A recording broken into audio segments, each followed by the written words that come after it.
There's the bird. Oh, my fire alarm, you say?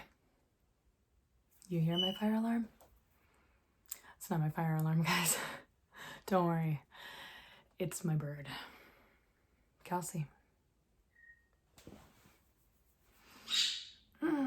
Kelsey, the bird. Won't stop, won't stop, won't stop. We're gonna record anyways. Hey guys, welcome back to my channel. So in today's video, I wanted to talk a little bit about things to consider when trying to sign with a modeling agency. So the video is going to be a little different in a sense that I'm not just going to say, here's a few tips to get you signed with an agency. That's not really the goal. I don't think that's always the goal for a model, and it doesn't necessarily need to be for people to work these days. I want to sort of empower people to make an informed decision. So I'm going to talk more about mindset and things to consider before signing with an agency. Because I'm really a big advocate for don't sign if the agency isn't excited about you. So we're going to roll right into number one. One of the tips, one of the mindset think pieces, because that is exactly the first one. So number one, do not sign with an agency if they're not excited about you, specifically the agent. So often people are going to interview sometimes with a few different agents, maybe with one that would sign you. Sometimes there's agents that are handling different talents. So for example, an agent may handle the commercial models, or an agent may handle the fashion division. There's often divisions and boards on the agency website. Or sometimes they'll have like a booking agent specifically like handling the booking, or agents handling new talent. Regardless, please pay attention when you're interviewing and talking to these agents. Make sure that someone there is excited about you. If you don't feel that they're excited about you, do not sign. Do not sign. The reason I say this is because you need someone that's going to advocate and sell you.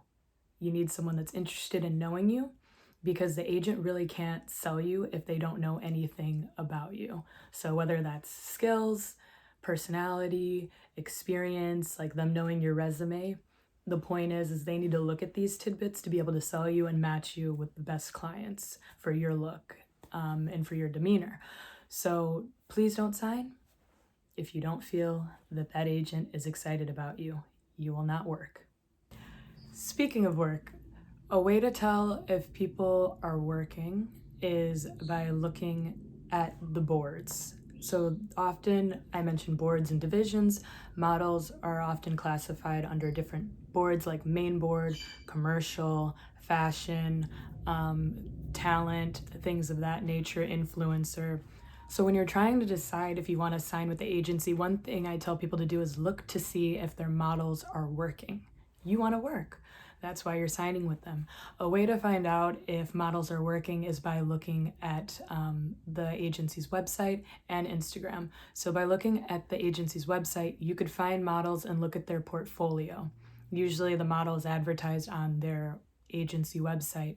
When you look at their portfolio, what you're going to notice is there's photos. Some photos are test shoots, some will be some of their work. So ads, you may find ads there, or magazines.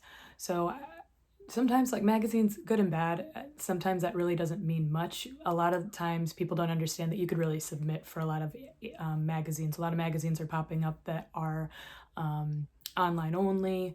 Some are larger magazines. So the one reason I mention that is because that's not really that important, but you may find some magazine pull images and whatnot. So look at the portfolio. The reason this is important is because you want to know that the model is working and that the agency isn't just signing people to create diversity and just to have someone sitting on the board, because some models will sit. So look for ads, look to see that they're working with brands. And if you don't see that, because sometimes a portfolio can be a bit misleading, maybe the model is doing more television work, you may not see any ad then.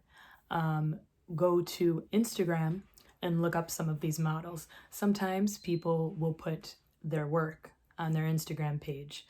In addition to that, you could look on a model's website. Like I have a website, some models have websites where they're going to show some of their tear sheets, or where they're going to showcase who some of their clients are, who they've worked with.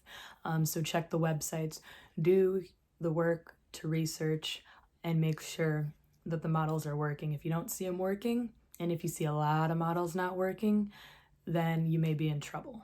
So when you're looking through the portfolio, what you're basically looking for is ads or some type of brand work.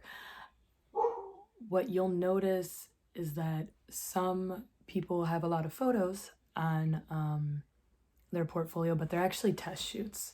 So there's a misconception that when you're modeling, any photo that you've taken you've been paid for it. That's not the truth. A lot of models actually invest to build their portfolio in order to show the clients that, hey, I could do this work. So for example, you could pay a photographer or trade. That's a whole different conversation, but you could collaborate to create an image, for example, a fitness image or a fashion image, commercial image, something like Target. And that doesn't mean you actually did a job. Like, you weren't getting paid for that. You were doing a test shoot so that you could show people maybe how you photograph, maybe some movement, how great you could look if you were representing the brand.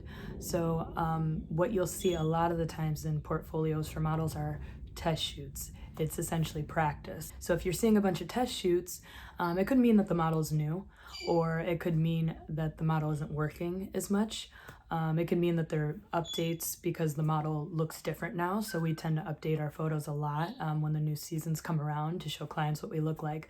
But the point is make sure you see ads or that the model is working, whether it be on their Instagram, their website, or in their portfolio on the agency website. When I was talking about if someone's working or not, there's a few reasons why a model may not be working. So this is just another tidbit of information. Some models aren't working because the agent isn't pushing them, the agent isn't selling them. Some models aren't working because they're not doing well at their castings. So that's another thing. So the agent's job, for anyone who's confused, is to get your foot in the door. But from there, you have to get the booking. So it's all about how you're presenting yourself, maybe how you're delivering lines for some things, because there are times where you have to deliver lines as a model. So a lot of us do take acting classes. Another reason a model may not be working is because maybe their look isn't trending right now. We see trends in the media all the time. We'll see like freckles are in at some point, different styles of hair are in, maybe curly hair is in, straight hair is in, short hair, etc. So we see different trends that are often largely driven by social media happening. So there's a few reasons why a model may not be working. It isn't always on the agent as well. So because the casting directors are going to decide at the end of the day if you got the job or not. So just some things to consider when I was telling you, look to see if the model's working. Yes, do that. But also to understand when you're talking to some models that have good feedback and bad feedback, pay attention to the other things that are kind of happening in the world and with modeling and with the industry as well. You gotta keep up with those things. Another thing that I want to talk about is the status of the agency. So when models are looking for agencies, a lot of us tend to know the big names like Ford, Select, IMG, Wilhelmina, stuff like that. What I like to tell models is don't get so preoccupied with the status of an agency. Don't overlook the small boutique agencies. Just because you sign with a big name does not mean you're gonna work. At the end of the day, a lot of what decides if you work is if you have the right look for the clients, if an agent is selling you. That's why I said make sure your agent's excited about you. In addition to that, another caveat is know your look as a model. Know your look. Are you fashion? Are you commercial? I'm a commercial model. You can kind of tell by taking a look to see like who's on the roster, what the trend is right now. Trends will come in and out. So know yourself as a model and know yourself as a person, because those are two different things. I must say, some people have a different image that they portray, and and it's different from who they are as a person on the day-to-day. Some people are aligned in that way where it's the same way they present themselves is exactly who they are as an individual. Who you are as a model and who you are as a person can be a little bit different. Nothing wrong with that. So know who you are, though, so that you can make the correct business choices for yourself, and know who you are as a model so that you can position yourself to get the clients that you want. And who you are as a model is sometimes based on, honestly, how people are perceiving your look. Whether you appear like super youthful, super bubbly, whether you appear super poised, super edgy, some of it has to do with your look as well and your demeanor. So just know who you are as a person and know who you are as a model. So don't get stuck on the idea of the reputation of an agency. And I'm not saying don't look at what people are saying. If they've had bad experiences, good experiences, definitely listen to that. What I'm saying is don't get caught up on being with one of these top 4 agencies that you hear about, like Ford, Select, Wilhelmina. I'm not saying don't go for it, but I'm saying that like a lot of the times we hear about those agencies because they're high fashion agencies. So there are a lot of the agencies that we see top models walking for. But a lot of people don't actually think about the commercial side either. Commercial models make a lot of money. They're actually the people you're seeing a lot at Target, Old Navy, a lot of the brands that common like we wear, that are super common. And so you're working constantly to sell these products. So consider some of the boutique agencies. Consider a mother agency.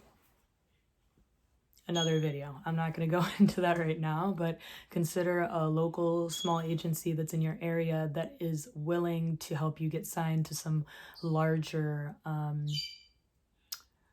agencies or larger areas, major cities. So you could start at a small little agency somewhere in a small town, and then they could help you move to places like New York, LA, to have multiple agencies across the US or even in other countries. So don't get stuck on the name. Pay attention to some of the other things, like, are their models working? Are they excited about you? Are they willing to help you grow as a model as well? Another thing that I've done, and I definitely recommend for other people to do, is talk to other models on Instagram. We live in a world where people are super accessible now.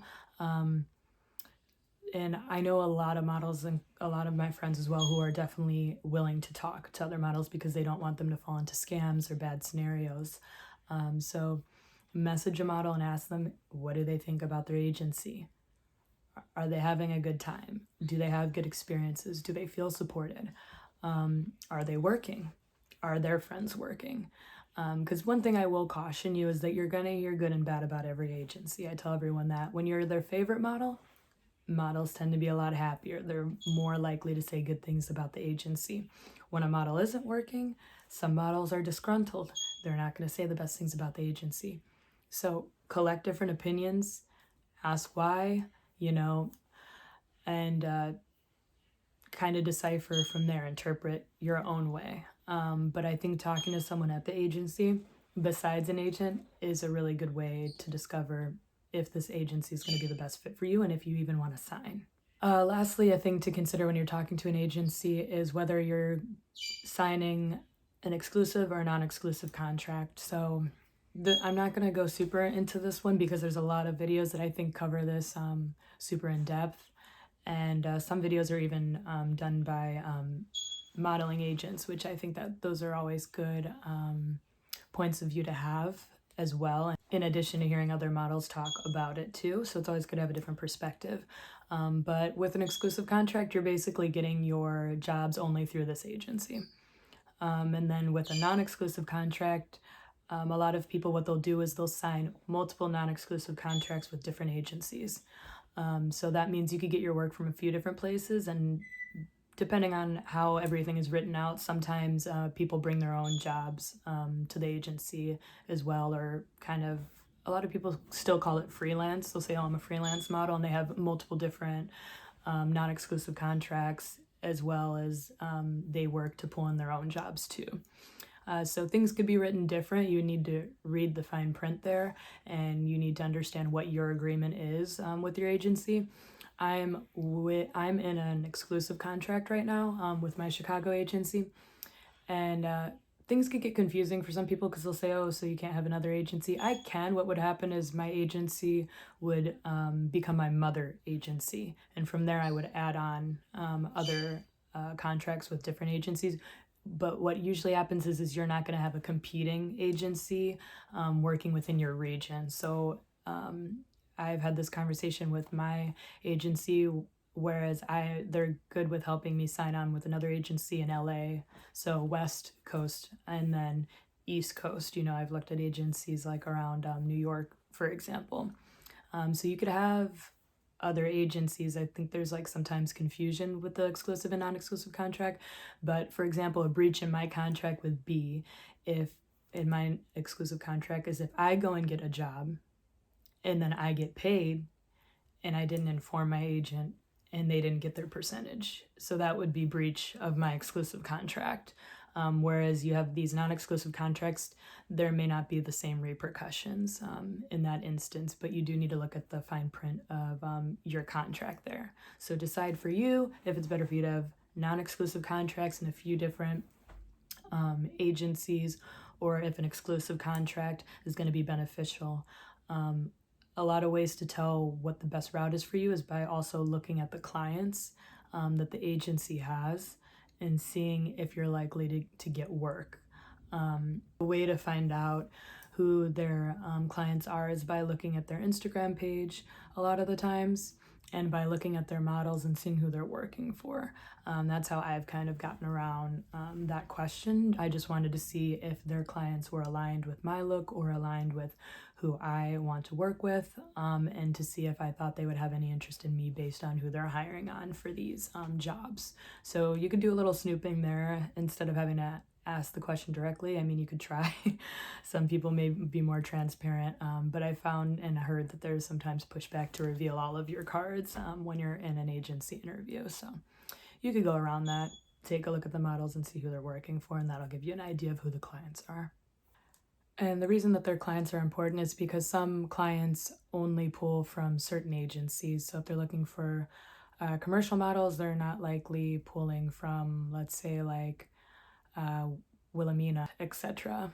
And if they're looking for a high fashion model, you know, they're not pulling from small boutique commercial agencies. They're not going to pull from a commercial agency.